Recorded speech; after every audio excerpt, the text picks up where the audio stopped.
Isang pinagpalang araw sa inyong lahat. Tayo po'y magninilay sa salita ng Diyos, ang pinagmumulan ng awan ng ating buhay, ang salitawa. Mga kapatid, kamakailan lamang at kung pagpapatuloy tayong sumubaybay sa nangyayari sa ating gobyerno, napakaingay. At sa likod ng ingay na ito, lahat tayo sana ay hangarin na lumantad ang katotohanan. Nakakalungkot po na marami sa atin ang nananatili na ganito ako sa kulay na ito, sa partido na ito, sa political na grupo na ito. Pero kailan natin mapagtatanto na hindi ito ang basihan, kundi kung ano ang totoo at ang makakabuti sa nakakarami sa ating lahat. Kailan darating sa ating kamalayan na hangarin natin ang katotohanan that we oblige to demand those in power to tell the truth, to expose the truth, and that we are obliged to know the truth and stand for the truth. Sana ito yung ating hinahangad. Kaya nga po sa ating mga pagbasa ngayon, ito ang nais ng Diyos. Pinagpapatuloy nating mapakinggan sa Ebanghelyo yung tinatawag na High Priestly Prayer of Jesus, kung saan mayroon siyang 3 petitions ngayon. Ang una niyang petition is, He prayed to His disciples who are in the world but do not belong to the world.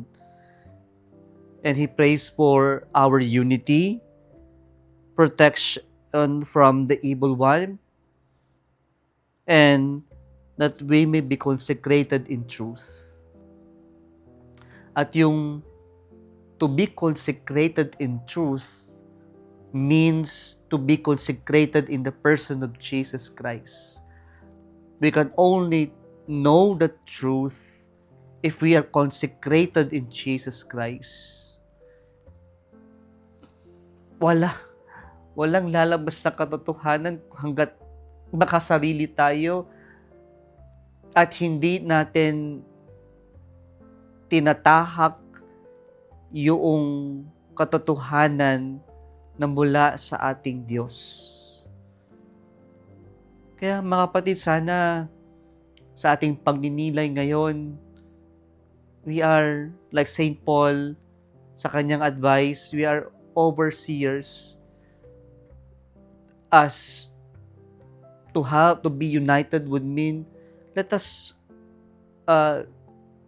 protect each other and let us oversee each other. But this task, this ministry of overseeing, protecting other people must be based on truth. Hindi yung makasarili